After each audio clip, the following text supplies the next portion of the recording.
Bienvenidos a toda la audiencia de Trivium Político, a quienes siempre nos están acompañando. Tenemos el día de hoy en el panel a representantes de ONGs internacionales que trabajan aquí en Ecuador. También me acompaña en el panel María del Mar Bermeo como editora.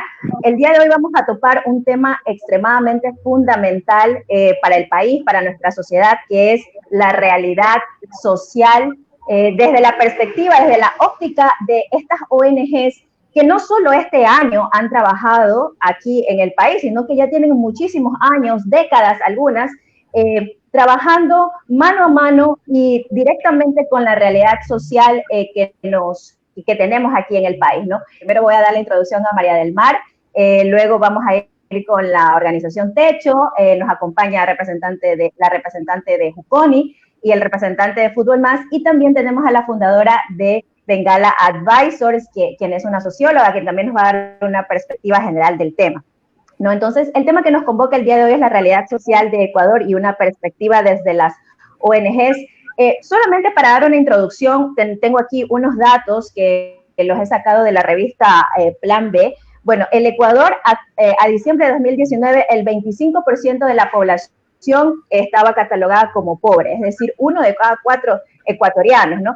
Y se estima, el Banco Mundial estima que para diciembre de este año va a ser el 35%. Entonces, definitivamente, igual en los meses de mayo y junio, como efecto de la pandemia, este porcentaje llegó al 21% de pobreza. Y definitivamente otro dato muy interesante es la pobreza rural en el país. Definitivamente la pobreza tiene rostro de mujer, indígena y rural, según los datos que nos da la revista Plan B. Y los 10 cantones más pobres del país están precisamente en el sector rural. Así que, bueno, con estos pequeños datos, para empezar, quiero dar la bienvenida a María del Mar Bermeo Torres, quien nos está acompañando, directora de ONGs y área social de política. María del Mar Bermeo es ingeniera en gestión empresarial por la Universidad de Especialidades de Espíritu Santo, ha sido voluntaria activa de varias ONGs como Techo, Juconi, AIESEC, mantiene múltiples labores sociales también en varias instituciones y está próxima a iniciar estudios avanzados en manejo de proyectos y en administración de empresas. María del Mar, buenas noches. Te agradezco antes que nada porque tú has sido un pilar fundamental en la realización de este programa y en tener a estos invitados tan destacados de nuestro panel. María del Mar, te doy la palabra. Buenas noches. Buenas noches con todos, al público. Gracias, Evelyn. Muchas gracias. Comunicó Evelyn, para mí ha sido siempre muy importante el tema social en Ecuador. ¿A qué nos referimos con el tema social en esta entrevista? Es pues velar por las necesidades de las personas que se encuentran en estado de vulnerabilidad y que en ciertas ocasiones son ausentes ante el ojo público. Hoy en día es tan importante conocer y tener una retroalimentación de parte de las fundaciones y organizaciones que velan por estos grupos para entender y saber de qué manera podemos ayudar en el día a día.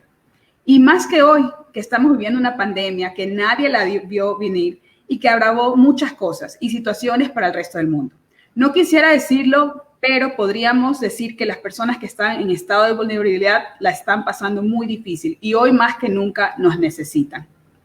Bueno, creo que con esta pequeña introducción de Evelyn y mía, quisiera pues comenzar a introducir a los participantes.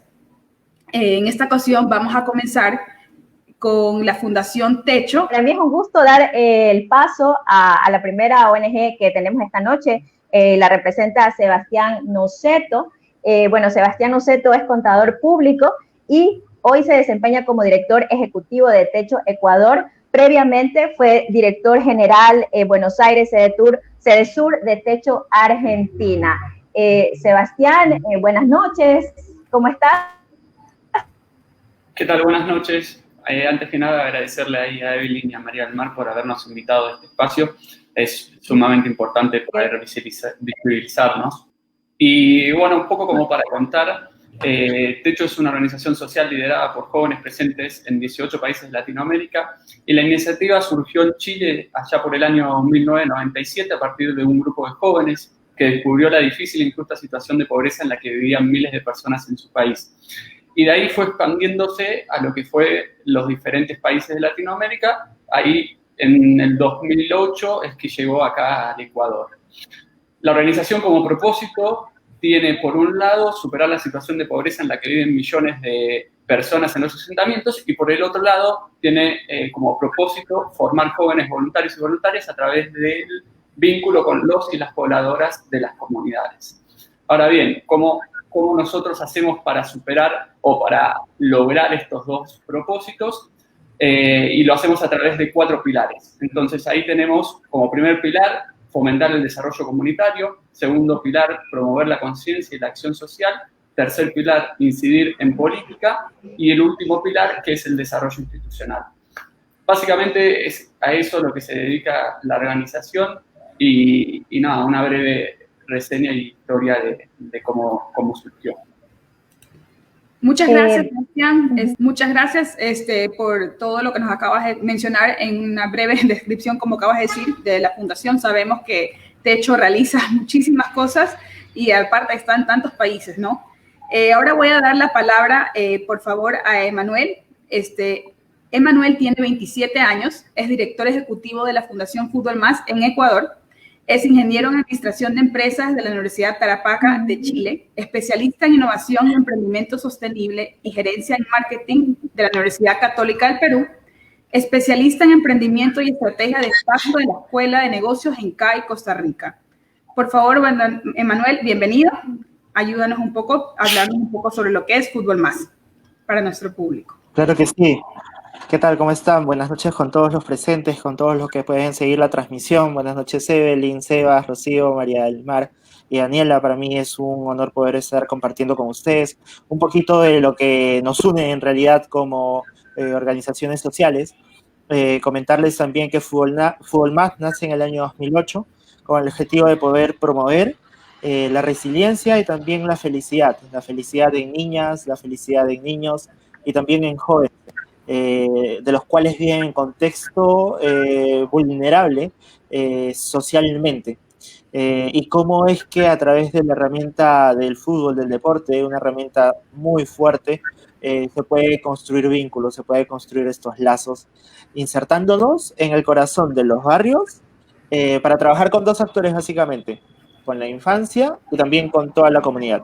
Actualmente la fundación se encuentra en más de 10 países, en 3 continentes, y nos encontramos replanteando la jugada con lo que estamos viviendo actualmente en el contexto de pandemia, y no hemos dejado de parar las operaciones, continuando en cada uno de los hogares, remotamente por lo pronto, y esperamos que más adelante podamos estar en cada una de las canchas haciendo que la pelotita nuevamente vuelva a rodar.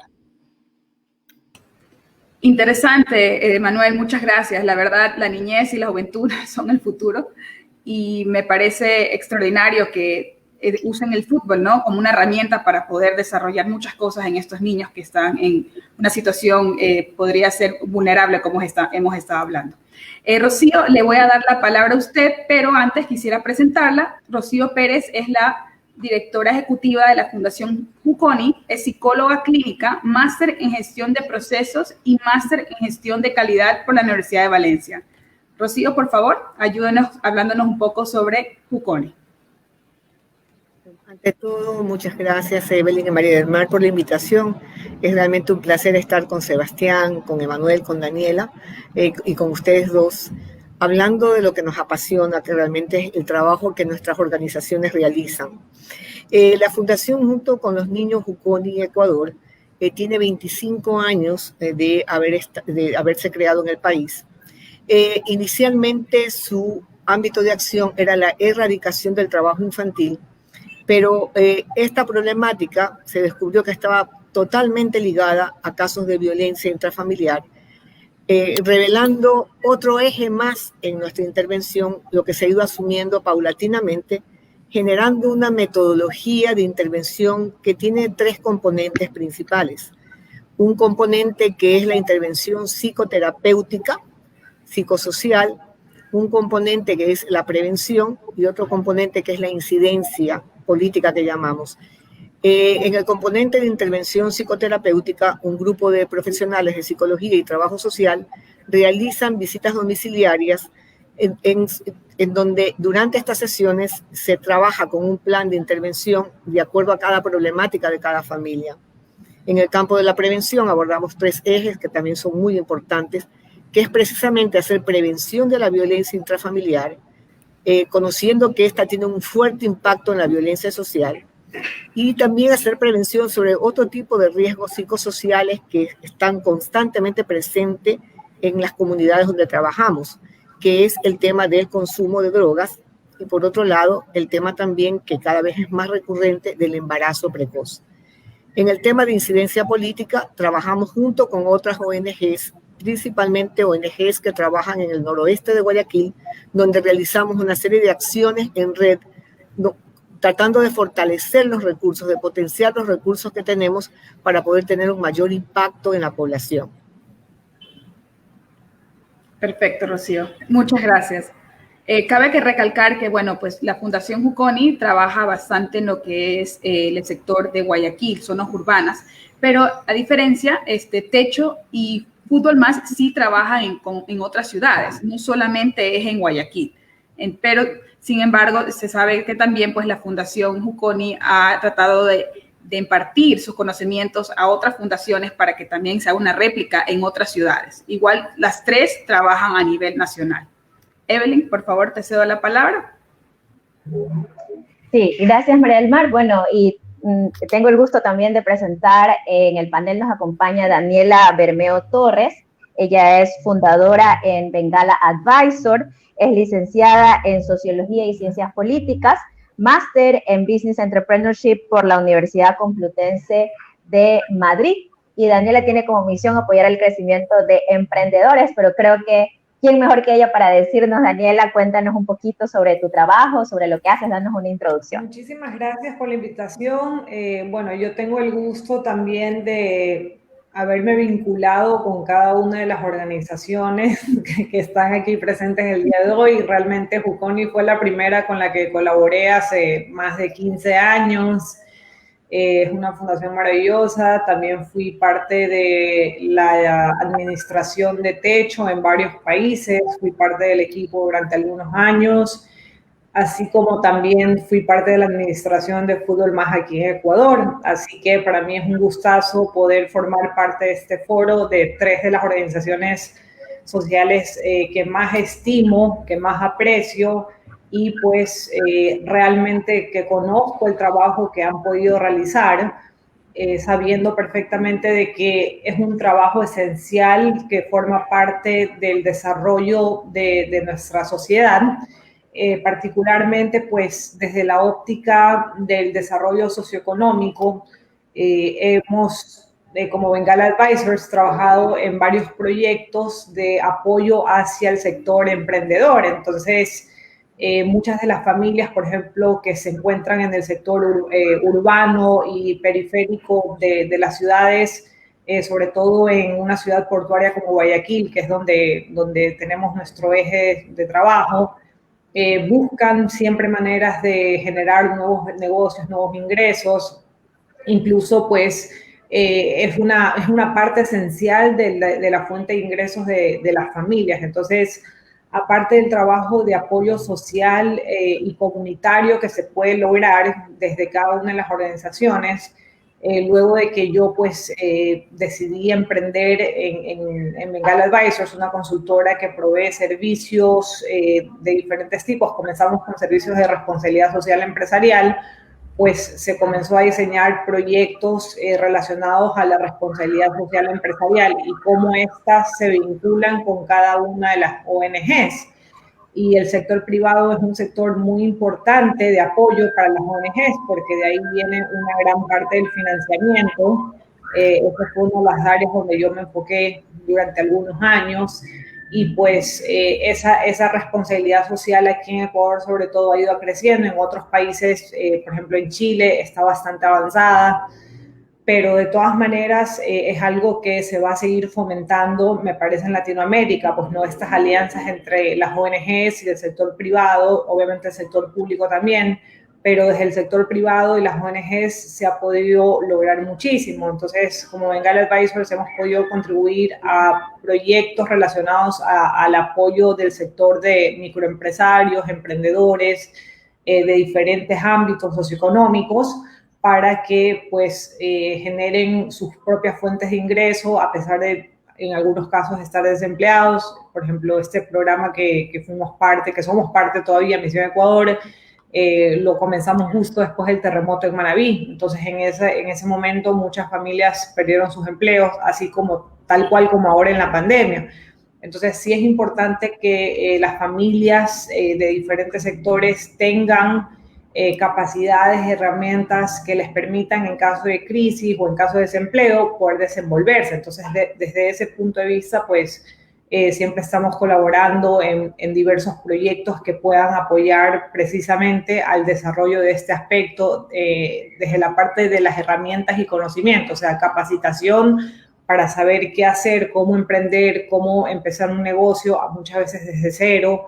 En esta pandemia hemos visto muchísimo desempleo, entonces también se está desarrollando un programa virtual justamente ahora para emprendedores, igual todas las organizaciones están invitadas a que tengan sus postulantes, puede ser un dueño de una peluquería o incluso un comerciante de alguna tienda, porque adquirir estas herramientas que te permitan crecer en tus fuentes de ingreso, ¿no? Alternativos, que de pronto te quedas desempleado, pues tienes que buscar la manera, pero muchas veces no sabemos ciertas estrategias. Entonces, eso es lo que estamos trabajando, y hacemos otro trabajo como Bengal Advisors, que es más enfocado en el sector corporativo, más en temas de innovación, de cómo adquirir, o sea, traspasar las herramientas que usan los emprendedores, métodos más ágiles, porque el emprendedor tiene que tener un sentido de mucha creatividad y tiene que siempre estar a la vanguardia. Entonces, eso, traspasarlo al sector corporativo muchas veces puede ser complejo, porque el sector corporativo es más grande y tal vez no es tan dinámico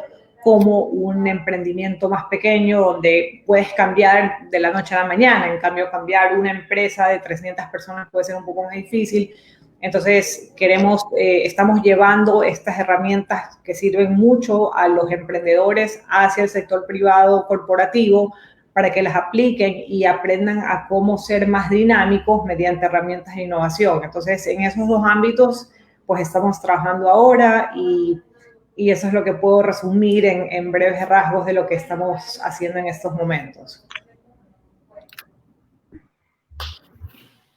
Perfecto, Daniela, muchas gracias. Sin duda, vamos a explicar, ya que vamos a empezar ahora con la ronda de preguntas, nos gustaría también, Daniela, que tú al final nos des un comentario basado en tu experiencia, en tus estudios, sobre esta realidad social que nos van a contar ahora nuestros panelistas, ¿no? Entonces, perfecto, vamos a empezar con Sebastián. Sebastián, de acuerdo a las inquietudes de muchas personas y de la sociedad en general, tengo algunas preguntas para hacerte a ti sobre Techo, ¿no? Y aquí voy a empezar con una. Bueno, Techo, tengo entre mis datos que tiene 10 años trabajando aquí en Ecuador, ¿no? Entonces, quiero saber, y en general la audiencia quiere saber, ¿cuál ha sido el impacto específico de la organización Techo aquí en Ecuador, Sebastián? Perfecto, buenísimo. Ahí, como para contarles, desde que inició Techo, allá por el 2008 más o menos, llevamos a la fecha construidas más de 2.600 viviendas. Este es un número que al principio fue bastante grande, porque lo que nos dedicábamos principalmente era la construcción de viviendas, hasta que cambiamos un poco nuestro modelo de trabajo y empezamos a enfocarnos más al desarrollo comunitario y a dejar capacidades instaladas, ¿no? Entonces, ese es el número de viviendas, pero también hicimos 17 proyectos comunitarios. Eso incluye ahí parques ecológicos, adoquinados, mejorados de calle, alumbrado público. Hemos hecho diferentes proyectos en las diferentes comunidades con las que estábamos trabajando. Llevamos trabajando ya algo así de 150 comunidades, y actualmente estamos trabajando en 11 comunidades, son 6 en Guayas y tenemos otras 5 en Pichincha. Lo importante es que también en este proceso y en esos pilares que yo les nombraba y en lo que es nuestros propósitos, que era formar jóvenes, en lo que va de estos años acá en el Ecuador hemos movilizado a más de 40.000 voluntarios y voluntarias. Entonces, todo esto es lo que nos permite poder seguir mejorando y cambiando la sociedad hacia donde queremos llevarla, ¿no? Sí, y háblanos un poquito, Sebastián, sobre el modelo de trabajo de Techo. ¿Cuál es la metodología? ¿Cómo se organizan? Perfecto, buenísimo. Ahí, como les dije anteriormente, uno de nuestros pilares era el fomento del desarrollo comunitario y esto lo hacemos a través del fortalecimiento de las capacidades comunitarias que impulsen el ejercicio de la ciudadanía, principalmente mediante el mejoramiento de las condiciones de hábitat y habitabilidad y la promoción del desarrollo económico y social. Ahora bien, ¿cómo es que todo esto lo hacemos posible? Lo primero que hacemos es un acercamiento inicial que a través de una etapa en la que hacemos evaluaciones de las zonas o unidades territoriales, además de un recorrido presencial y demás, ahí seleccionamos las comunidades con las cuales queremos trabajar. Entonces hacemos un acercamiento y consultamos si están interesadas en trabajar con nosotros. Si la comunidad accede a trabajar con nosotros, iniciamos nuestro trabajo.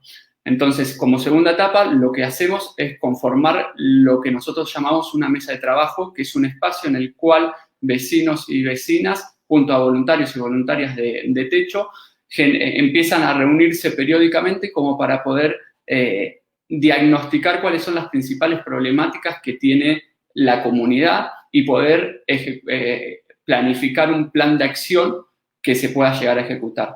Entonces, esa segunda etapa es en la que nosotros empezamos a trabajar con la comunidad. Seguido a eso viene la acción propiamente dicha, que vendría a ser, ahí es donde empieza el trabajo y a generar las capacidades comunitarias que nombraba anteriormente y a ejecutarse los proyectos de infraestructura y viviendas que nosotros generamos o cuál es el fuerte que tenemos como organización, ¿no? Una vez que termina la acción o una vez por año, lo que hacemos es una evaluación. Entonces, evaluamos cómo fue todo este proceso que nosotros tenemos o este modelo de trabajo y ahí en función a los avances y los resultados del trabajo en conjunto, se decide si se renueva o si se finaliza el trabajo con la comunidad. Esto es, si determinamos que sigue habiendo dentro del diagnóstico problemáticas y que todavía no tienen la capacidad comunitaria instalada como para poder trabajar de forma autónoma, nosotros vamos a seguir continuando con nuestro trabajo. En el momento que nosotros veamos que esas capacidades ya están generadas y ya pueden trabajar en forma conjunta independientemente, es en donde nosotros nos vamos de la comunidad y dejamos que ellos empiecen a trabajar por su cuenta.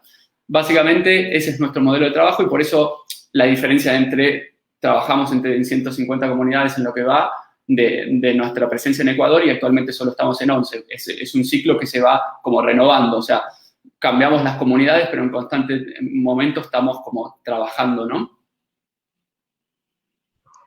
Sí, me parece muy interesante. Les dan autonomía a estas comunidades para que puedan salir a flote por ellas mismas. Y Sebastián, enfocándonos un poquito, y bueno, voy a hacerte esta última pregunta para también dar movilidad al panel y que las otras fundaciones nos puedan hablar de su trabajo. Pero esta pregunta sí me parece importante porque ustedes este año trabajaron también y han estado en contacto, que ha sido el año de la pandemia, ¿no? Con estas comunidades. ¿Qué diferencias has visto tú? ¿Cuáles son los desafíos que hoy en día los asentamientos y las personas que no tienen casa, que viven en pobreza, los desafíos a los que se enfrentan? ¿O qué diferencia tú has visto entre el antes y el ahora? Cuéntanos un poquito de esto.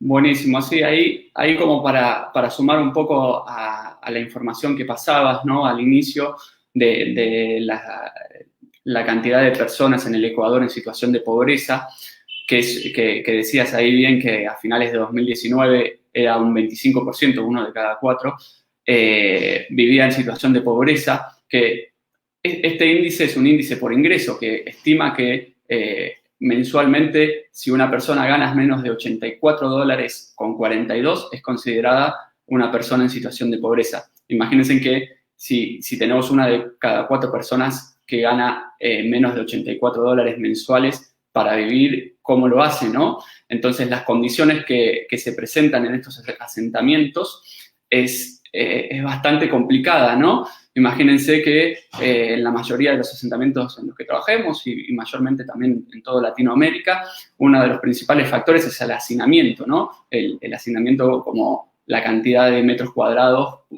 que hay en una vivienda por personas, ¿no? Entonces, eso hace que ante las medidas que pedía la Organización Mundial de la Salud, como mantener ahí al menos 1 metro de distancia entre usted y las personas, que todos se no esternuden. Imagínense viviendo en un espacio de 3x6 en el cual viven por ahí 7 personas o 6 personas. ¿Cómo podés cumplir esos requisitos que te pedía la Organización Mundial de la Salud en una situación como esa? O imagínense en zonas como, por ejemplo, en Durán, en las cuales no cuentan con acceso al agua, o sea, no tienen ni siquiera el agua potable, directamente al agua. Es un tanquero que viene y les llena tanques que puedan usar como agua ellos. Imagínense cómo puede hacer alguien en esas condiciones como para lavarse las manos regularmente con agua y jabón y desinfectársela a base de alcohol.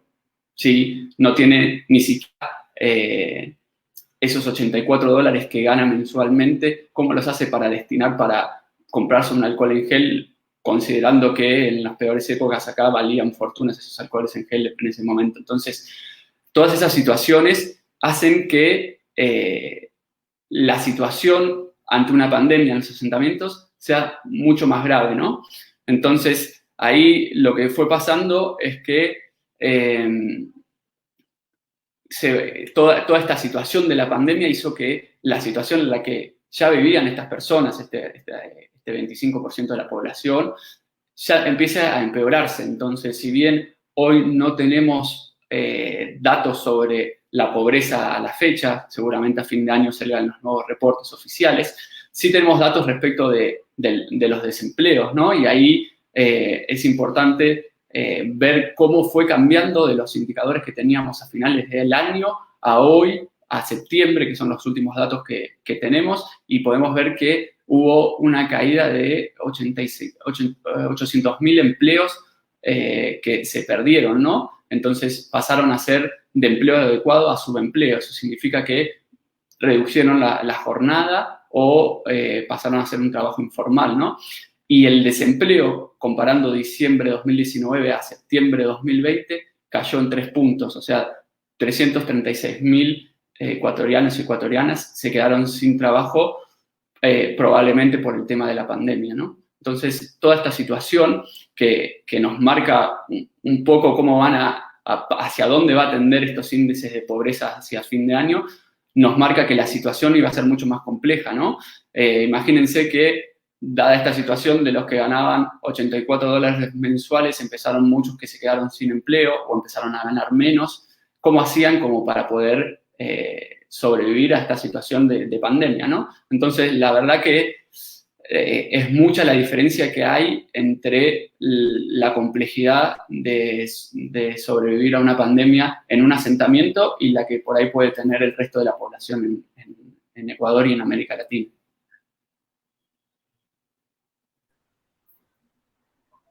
Excelente, excelente. Muy buena explicación. Muchas gracias, Sebastián. Y antes de darle el paso a María del Mar para que pueda preguntar al resto de fundaciones, quiero saludar aquí a Mónica Ingarévalo, a Diego Machuca y Samantha Meneses, quienes están aquí viendo también el en vivo y nos mandan saludos. Nos dicen saludos, excelente panel. Muchas gracias a nuestra audiencia. Y bueno, María del Mar, te doy a ti el paso. Muchas gracias, Evelyn. Bueno, ahorita lo que nos acaba de contar Sebastián es bastante alarmante, diría yo, porque algo tan, o sea, si para nosotros que tenemos los recursos por el momento, no digo por el momento porque nunca se sabe, fue tan difícil conseguir ciertas cosas. Imagínense, por favor, estas personas, estas personas que están en estado de vulnerabilidad, que no tienen el acceso de cosas básicas como el agua, no tienen el espacio necesario, es realmente preocupante. Pero ahora vamos a cambiar un poquito el tema de lo que estábamos hablando en lo que es comunidad, vamos a enfocarnos un poquito en lo que es la niñez. Voy a hacer una pregunta para las dos fundaciones que trabajan con Niños y Fútbol Más. Vamos a comenzar primero con Fútbol Más. Por favor, Emanuel, te quisiera preguntar lo siguiente. ¿Podrías contar sobre los nuevos desafíos que vivió la niñez durante este año 2020? Súper complicado los desafíos para una niñez que no está preparada para lo que hemos estado viviendo. Veía a muchos padres de familia tratando de hacer entender a los pequeños de la casa que hay un virus allá afuera y tú no puedes salir a la calle, no puedes salir al parque por cuidar a ti, por cuidar a la familia. Y los niños eran los que entendían más rápido ese mensaje y eran ellos los que decían al papá, a la mamá, a la tía, a la abuelita de la casa, no salgas porque hay que cuidarnos. Y ese corazoncito del infante, tan puro, tan noble, a veces uno se logra pensar también, porque ellos no tienen la culpa de estar pasando lo que están viviendo hoy en día. Ellos están en toda la libertad de poder divertirse en el parque, de poder jugar, de poder corretear con sus amigos, con sus amigas, y ha sido sumamente complicado para ellos en el lado de cambiar su estilo de vida, por un lado, y por otro, ha estado también replegado la infancia en el contexto en general. Muchas familias en contexto de vulnerabilidad buscaban poder acceder a alimentos básicos para la casa. O muchos de ellos, trabajadores independientes, en algunos casos informales, dejaban de tener el empleo. Entonces, sin recursos económicos, con hambre en casa, con diferentes necesidades no satisfechas, con problemas en la familia, ¿dónde es que queda la niñez en el hogar? Y quizá quedaba en un segundo, tercero o cuarto plano. Y la idea era que se pueda sacar adelante a la infancia en todo este contexto tan complicado que nos ha tocado vivir, para que ellos también puedan alzar su voz de cómo están, de qué sienten, de qué quieren ser. Y eso es la vitrina que se tiene que estar buscando para que ellos se sientan identificados con todos. Muy complicado para ellos, muy complicado para todos, pero considero también que es un desafío que nos toca vivir y esperamos que poquito a poquito lleguemos a la meta. Claro, se podría decir que incluso los estamos obligando forzosamente a ser responsables. O sea, lo que tú me mencionaste fue interesante, el hecho de que es verdad que el niño ahora es el que cuida a la abuelita, no salgas porque te vas a enfermar. O sea, eso es algo que un niño debería estar pensando, ¿sabes qué, abuelita? Chao, me voy a jugar al parque. Me llamas cuando es hora de comer, algo así. Pero definitivamente es la realidad que están viviendo hoy en día nuestros niños. Muchas gracias por tus palabras. Por favor, Rocío, ¿quiere que le repita la pregunta o está bien? No, está bien. Tú preguntaste que cuáles eran los desafíos que los niños habían vivido. Y yo voy a comentar un poco en el ámbito de aquello que nosotros trabajamos. Cuando se da el primer aviso de esta pandemia, el equipo Juconi comenzó a tomar realmente las medidas en serio, puesto que tenía alguien de mi equipo que tenía familia en Italia y comentaba que el asunto realmente se vivía muy mal ya. Entonces comenzamos a diseñar un plan de intervención que nos permitió estar en un contacto telefónico desde exactamente el 12 de marzo, en que suspendimos las actividades con las familias.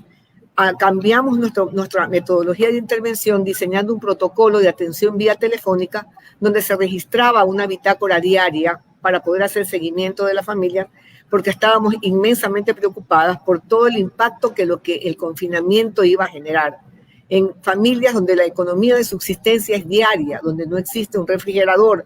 Sabíamos que ahí la gente trabaja y sale y compra al día para medio subsistir y para poder alimentar a sus hijos, una gran mayoría de las familias con las que trabajamos.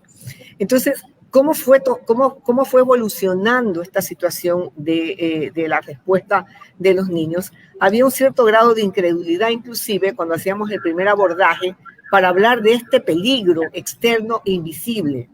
No, los niños no lo lograban procesar adecuadamente. Tuvimos el apoyo de una diseñadora gráfica voluntaria que comenzó a generarnos infografías que pasábamos vía telefónica con las familias que tenían WhatsApp, tenían acceso a conectividad. Y el intercambio comenzó a darse a través de dibujos con los niños, ¿no? Entonces era muy complejo apoyar a los niños en este primer impacto que significó realmente un miedo a la muerte. O sea, el COVID estaba estrenado a la muerte de los niños. Entonces, ese miedo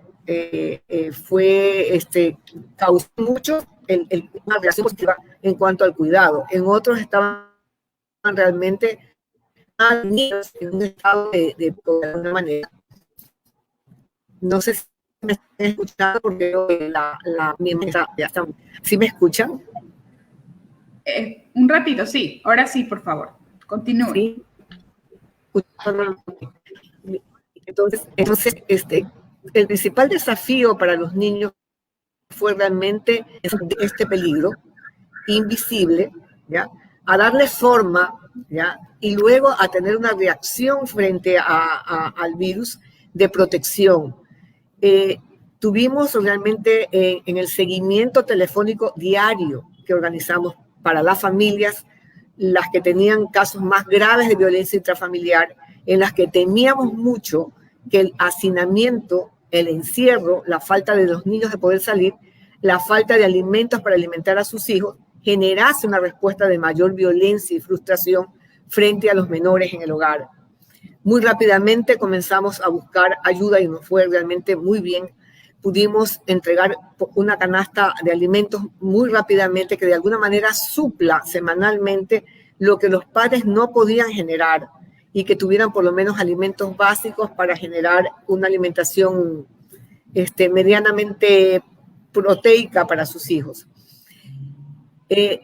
¿Cómo los niños fueron evolucionando durante el confinamiento? Yo creo que al igual que como iba configurándose las noticias en las que las familias estaban constantemente conectadas, vivieron los miedos que los adultos vivían, vivieron los miedos que nuestro propio equipo vivía frente a este terrible repunte de muertes inesperadas que hubo en el mes de marzo. Hubo que abordar el tema del miedo a la muerte con los niños, hubo que trabajar la pérdida con los niños y nuestro propio equipo tuvo que fortalecer nuestras propias competencias para este abordaje frente a pérdidas masivas. No en nuestras familias, gracias a Dios, porque hay un fenómeno muy extraño que todavía lo conversamos como equipo. Esperábamos que en familias que tienen un tan alto nivel de desnutrición, nuestros niños, y familias que viven pobreza multidimensional, esperábamos que en esos sectores el impacto fuese mucho mayor. ¿Ya? Yo no sé cuál será la experiencia de las otras organizaciones aquí presentes, yo me voy a limitar a compartir lo que nosotros vivimos. Esperábamos un impacto muchísimo mayor, teníamos como equipo un gran temor, porque independientemente de las familias con las que trabajábamos, a las que teníamos un acceso diario, había un entorno comunitario que no respetaba las medidas de bioseguridad. Y nosotros temíamos que en sectores como Socio y Vivienda 2, que tienen una concentración poblacional muy fuerte, hubiera una mortandad realmente por el virus. Y si se analizan las estadísticas, no hubo tal. Habría que preguntar a los investigadores qué factor de inmunidad tuvieron, no lo sabemos. En zonas del noroeste de Guayaquil, como Sergio Estacio, la propia Nueva Prosperina, San Francisco, hubo un repunte, pero tampoco fue lo que nosotros nos temíamos. Nosotros temíamos que el porcentaje que se estaba dando, tanto de muertes tan continuas, generase un factor parecido. Entonces, sin embargo, los niños estaban al tanto de las noticias. Las madres también tuvimos crisis en que tuvimos que hacer interconsultas psiquiátricas con gente que hasta alucinaba y que veía la muerte como que estaba ahí. Entonces, la reacción emocional y hacer una contención emocional con los niños y con sus madres fue realmente para nosotros el principal desafío. Para los niños, aprender a vivir con el miedo. Esa es la realidad. Aprendieron a vivir con el miedo. Totalmente. ¿Sí? Es más, lo importante y lo desafiante de toda esta situación es que todos estábamos viviendo lo mismo. O sea, también no es que las educadoras en Juconi o en Techo o en el Fútbol Más no tenían pandemia en sus hogares. Todos estábamos viviendo la misma situación. Entonces era poder controlar las emociones internas en nuestras familias y después poder rescatar estas familias que de paso ya las estábamos ayudando. En todo caso, Rocío, muchas gracias por su aportación. Pues estoy segura que nuestro público está escuchando y los que no tienen niños o no saben de estos niños que justamente están en situaciones de vulnerabilidad, pues es un gran conocimiento lo que usted nos acaba de aportar. Voy a seguir entonces ahorita con las preguntas que están enfocadas para la Fundación Fútbol Más. En breves palabras, no tiene que ser una respuesta tan larga, te voy a hacer 2 preguntas. ¿Puedes contarnos un poco sobre las actividades que realiza Fútbol Más en la comunidad? Nos interesa saber un poco qué hacen en la comunidad con los niños, o sea, cómo es ese vínculo que ustedes quieren hacer junto a ellos para poder tener el desarrollo de los mismos. Emmanuel. Sí, como comenté al inicio, la idea es poder insertarnos en el corazón de los barrios. Y uno de los programas banderas de la Fundación Fútbol Más es Fútbol Más Barrios. Al momento de llegar a los barrios y poder utilizar el fútbol para poder generar habilidades para la vida. ¿Qué pasó ahora con lo de la pandemia? Nos tuvimos que reinventar. Dejamos de trabajar con Fútbol Más Barrios y nos reinventamos con Mi Casa, Mi Cancha, un programa sociodeportivo que busca fortalecer la resiliencia familiar, hábitos de cuidado e higiene, de una forma remota a través de cápsulas sociodeportivas, desafíos tarjeta verde, cápsulas de bolsillo y algunos otros mecanismos que nos permita continuar llegando con este contenido a los hogares sin la presencia física. Ha sido un reto muy importante para nosotros, pero ha habido buenos resultados también. Esperamos igualmente que de forma paulatina podamos retornar nuevamente a las canchas para poder estar más cerca con los niños y niñas que estamos seguros que necesitan de nosotros y necesitan ese cariñito que siempre Fútbol Más da. Y muy aparte de ello, de cómo es que se reinventa Fútbol Más en la pandemia y qué es lo que tradicionalmente hacía, en todo este desafío también ayudó bastante para fortalecer el área de innovación, el área de tecnología. Y bueno, también tenemos una propuesta para el año 2021, la cual es de la transferencia metodológica. Cómo podemos hacer este traslado de información a educadores, a profesores, a ONGs, a fundaciones, a organizaciones que trabajen también con la infancia, para que ellos puedan utilizar la metodología de Fútbol Más de la tarjeta verde, que es la vértebra principal de la fundación, y cómo pueden aplicarlo en diferentes contextos, también para niños y niñas, a través de Moodle, a través de Nivelat, a través de aplicativos para el celular, a través de sesiones semipresenciales, a través de conferencias magistrales, y toda una malla curricular la cual ya se ha estado elaborando y la vamos a poner en marcha para el año 2021 también. A grandes rasgos es lo que se estaba haciendo, se hace y lo que se hará, pero también hay un registro histórico de la Fundación en estados de emergencia, de la Fundación en eventos masivos también, como la tarjeta verde en el Estadio Olímpico Atahualpa, en el Estadio Monumental de Santiago, en la Copa América, el Círculo Honor también, que es un espacio en el cual los jugadores profesionales y no profesionales comparten ese amor por el deporte, sin importar el color de la camiseta. Y eso también es la filosofía parte de la fundación. Perfecto, excelente. Me parece increíble porque yo sé que hoy en día los niños ya estaban transitando a lo que es la era digital, pero ahora más que nunca va a tener que ser así. Y también creo interesante el hecho de que, bueno, pues usualmente cuando uno es niño, uno hace un deporte, es como una recompensa, pero yo siempre me acordaba que nos decían, por ejemplo, si haces esto bien, si sacas buenas notas, puedes ir a hacer deportes. Y ahorita, bueno, lo están implicando más bien en la casa. Tratan de usar cierta metodología lo que hacían en las canchas, pero también con ciertas cosas de disciplina que es justamente lo que están tratando de enseñar y seguir, ¿no? Aprovechando justamente, obviamente, que hablamos de fútbol, quisiera preguntarte esta última pregunta.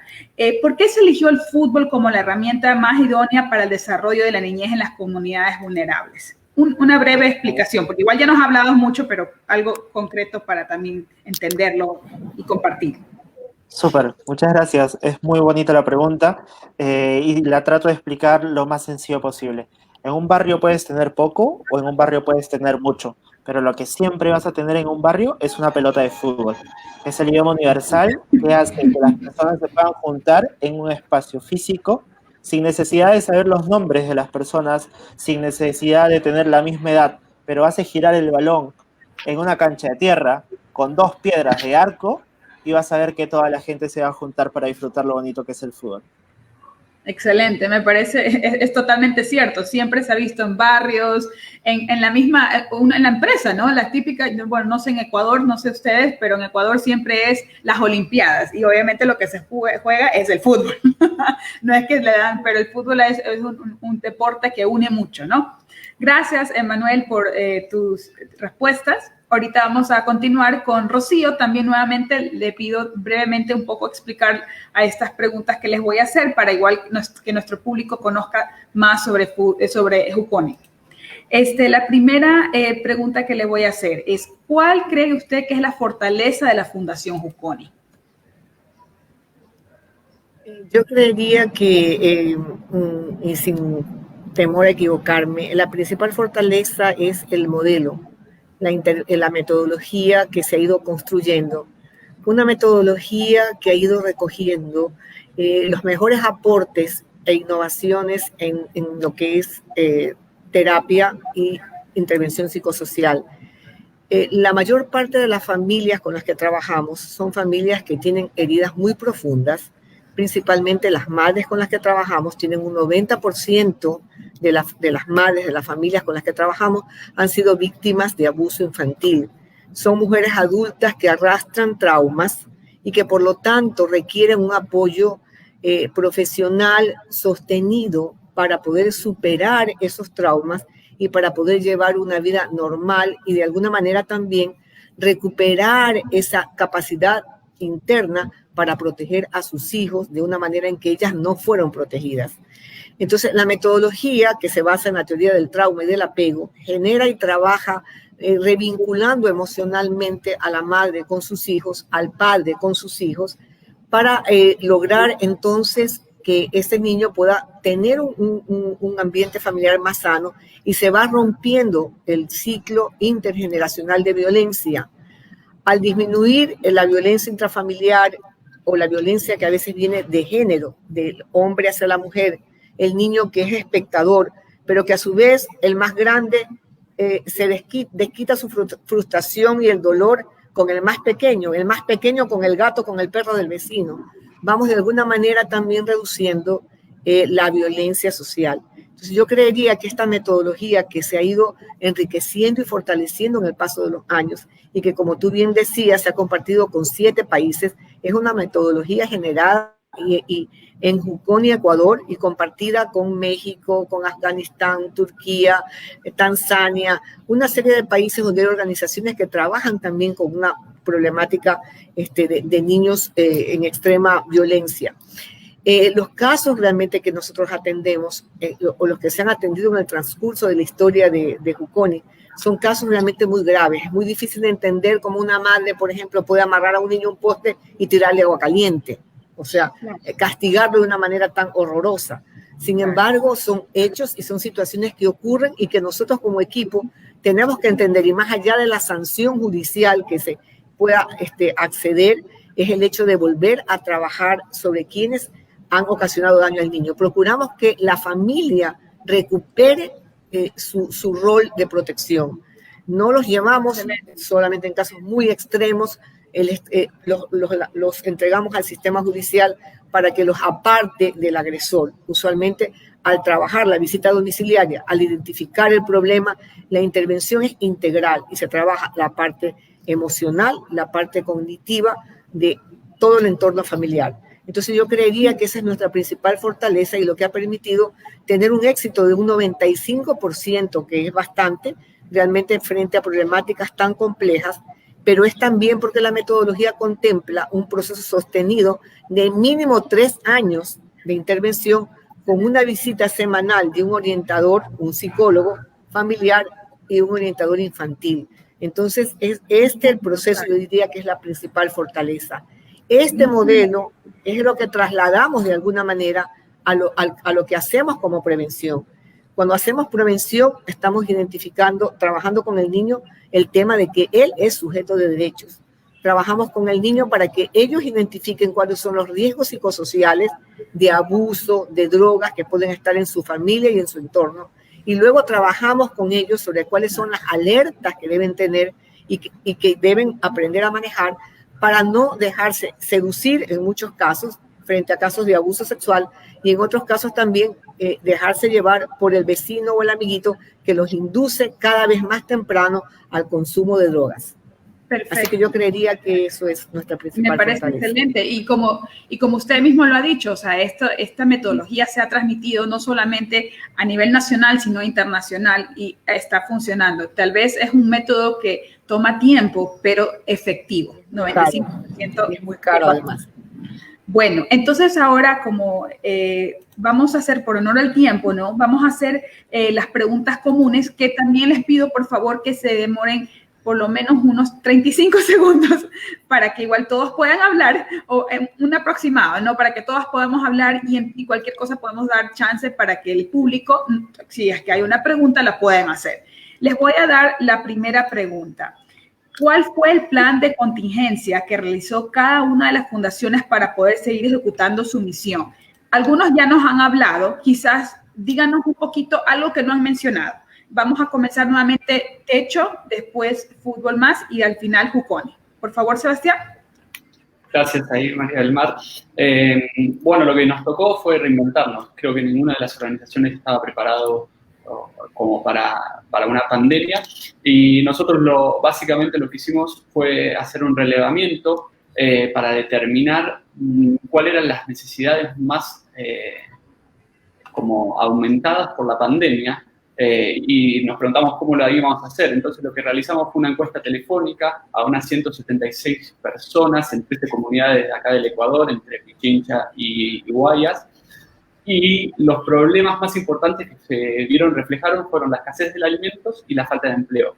Entonces, ahí lo primero que decidimos fue realizar una campaña para entregar lo que era kits de alimentos y de higiene.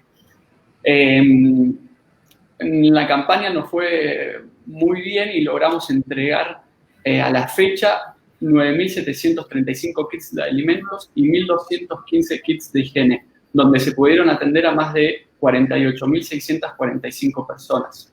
Hoy continuamos con la entrega de kits, pero ya empezamos a realizar proyectos de infraestructura para mejorar las condiciones en las que viven miles de familias en el Ecuador.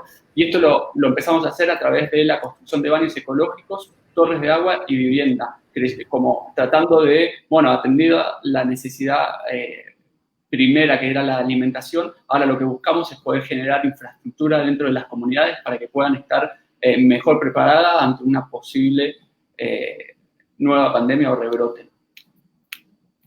Excelente. Muchas gracias, Sebastián, por informarnos qué tuvieron que hacer, ¿no? En esta pandemia, circunstancias tan importantes. Por favor, Emanuel, te cedo la palabra a ti. Genial, muchas gracias. Comenté hace un momento lo de Mi Casa, Mi Cancha, pero me gustaría comentar algo adicional. Que muchas familias en las comunidades tenían poco acceso al internet. Entonces, ¿cómo es que vamos a llegar a ellos de forma remota?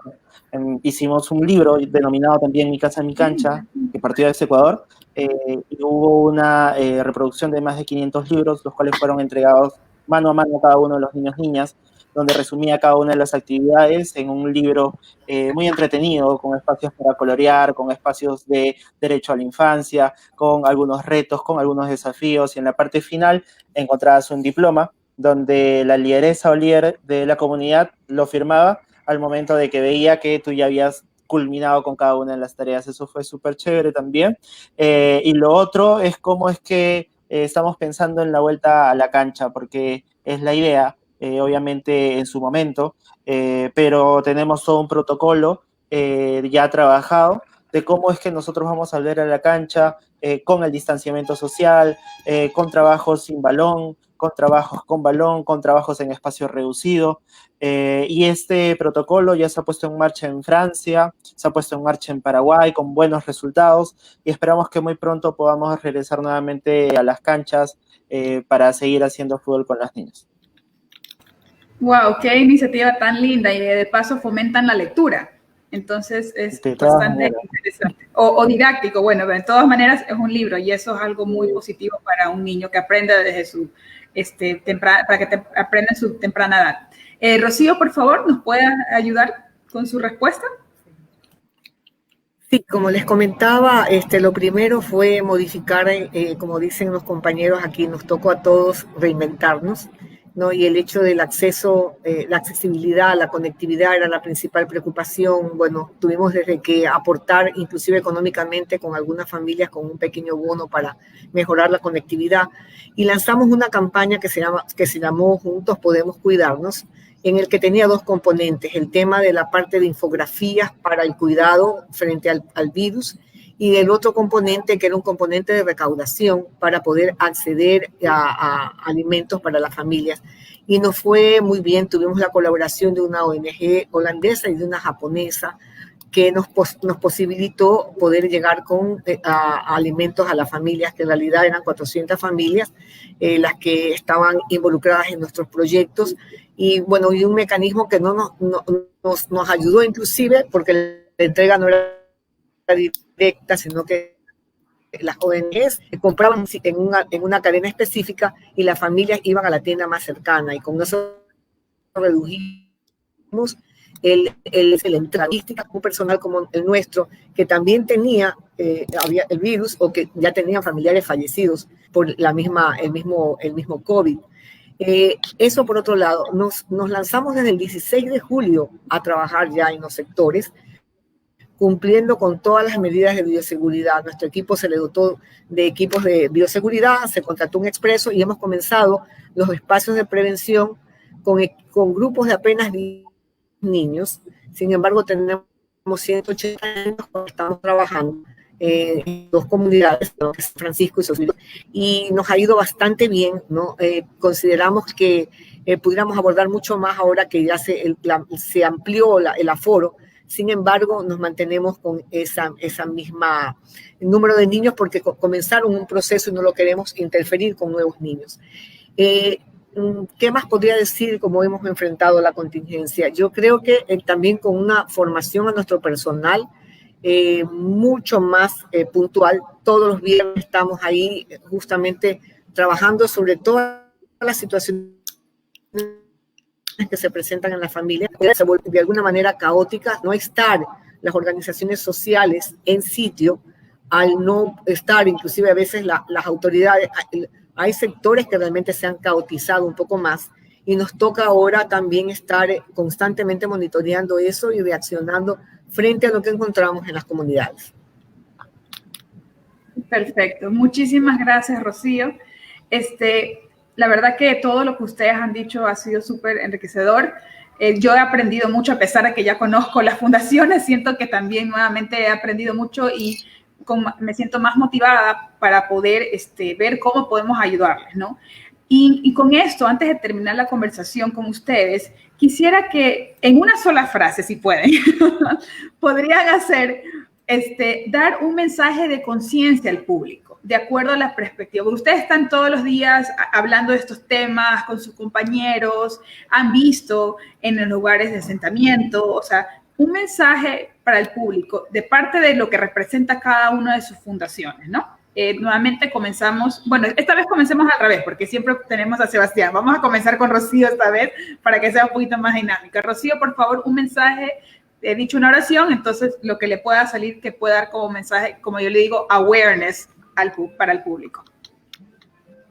Tenemos que seguir sembrando esperanza.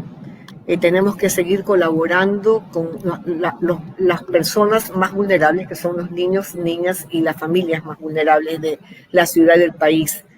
Este trabajo contribuye a que la gente crea en que sí podemos construir un mundo mejor.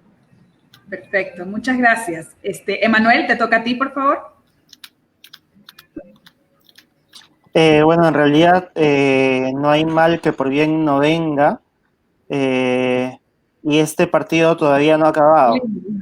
Consideramos que nos vamos para entretiempo, para el alargue, pero con todas las chances de poder anotar y juntos poder gritar gol. Perfecto, excelente, lindo mensaje. Sebastián, por favor. Bien, yo creo que ahí lo que tenemos que trabajar es en una sociedad más unida, ¿no? Donde se reduzca la brecha y se reconozca la realidad en la que viven miles de personas en Ecuador. Por eso los y las invito a que se involucren, a que aporten su parte al cambio que tenemos que generar para poder llegar a una sociedad más justa, igualitaria y sin pobreza. Excelente, gracias. Y Daniela, tú como socióloga, ¿algún mensaje de todo lo que tú has vivido con estas 3 fundaciones y de lo que tú has podido percibir? ¿Qué mensaje darías como socióloga al público que nos está escuchando y los que nos podrían escuchar en futuras ocasiones en este en vivo que estamos haciendo? Bueno, realmente tenemos que darnos cuenta de las diferentes situaciones en las que estamos y las diferentes realidades, porque una de las cosas que se vio mucho en redes sociales era, bueno, ahora tenemos que estar en cuarentena viendo Netflix y con el aire acondicionado y, bueno, tenemos la oportunidad de tener comida y tener tal vez un dinero guardado que nos permita aguantar esta etapa, pero también está la otra contraparte de las personas y las familias que viven de sus ingresos diarios, de que tenían que estar hacinados en sus espacios, pues en sus hogares, donde usualmente ya de por sí no tienen de pronto todas las comodidades o no tienen acceso a Internet. El tema de acceso a la educación a través del Internet también ha sido un tema bastante complejo. Entonces, sí es importante ver desde estos puntos de vista que han expuesto mis colegas, que nuestra realidad en Ecuador pues implica que cierto sector se puede adaptar a través de la tecnología y a través de ciertos accesos y ciertas oportunidades que ya los mantiene o ya los ha tenido pre-pandemia, pero que una gran parte de la población no tiene estos mismos accesos. Es muy preocupante lo que está sucediendo con el tema educativo, porque incluso las familias que tienen acceso a Internet se les hace difícil que los niños aprendan de la misma manera, o sea, peor aún si no tienes acceso a Internet fácilmente en casa.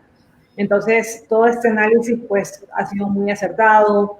El tema del acceso a los alimentos durante la pandemia también fue algo que pienso que sí se manejó bastante bien. Hubo otra organización que se llama el Banco de Alimentos, con quien estuve colaborando, y el Banco de Alimentos hizo un excelente trabajo articulando con muchísimas organizaciones, con el sector privado, con el sector público, la distribución de los alimentos, que eso pudo sostener a un número importante de familias con respecto a esos días cruciales donde no tenías una fuente de ingreso diaria, de la cual muchas familias viven, ese ingreso del día a día donde sales a la calle a comercializar, y pues también eso creo que logró que se mantenga bastante la calma en una situación tan incierta. Entonces quiero felicitar a mis colegas de las fundaciones y organizaciones que han estado trabajando mucho desde ese lado de la cancha. Y también reiterar que el sector privado estuvo muy presente con respecto a dar ese apoyo al sector social y al sector público. Entonces, realmente este fue un trabajo que se lo logró sacar adelante. O sea, Guayaquil sí fue una de las ciudades más golpeadas en la región con respecto a la pandemia, y creo que vimos en esta ocasión un trabajo en conjunto entre los diferentes sectores, ¿no? Público, privado, social, y eso es muy importante en momentos de crisis. Entonces, en ese sentido, pues creo que nos tenemos que sentir bastante exitosos, ¿no? Por decirlo así, porque o sea, fue una de las primeras veces que he visto que todo el país realmente se unió para apoyarnos mutuamente.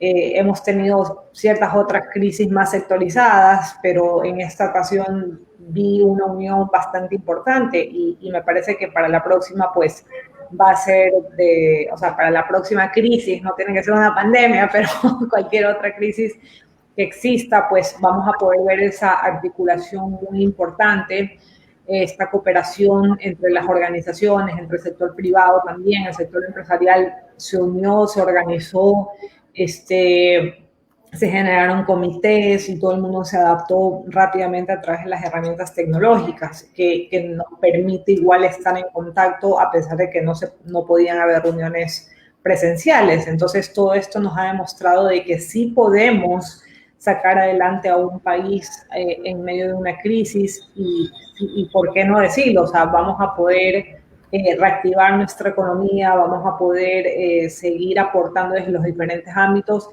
y entre más articulación mantengamos, pues ese trabajo se va a facilitar desde todos los puntos de vista y va a beneficiar pues a todos los ecuatorianos. Así que gracias por crear este espacio de articulación, a Trivium Político, a las moderadoras, a nuestros colegas, y pues para mí ha sido un gusto poder participar y estar aquí presentes para también contribuir con ustedes. Así que muchísimas gracias.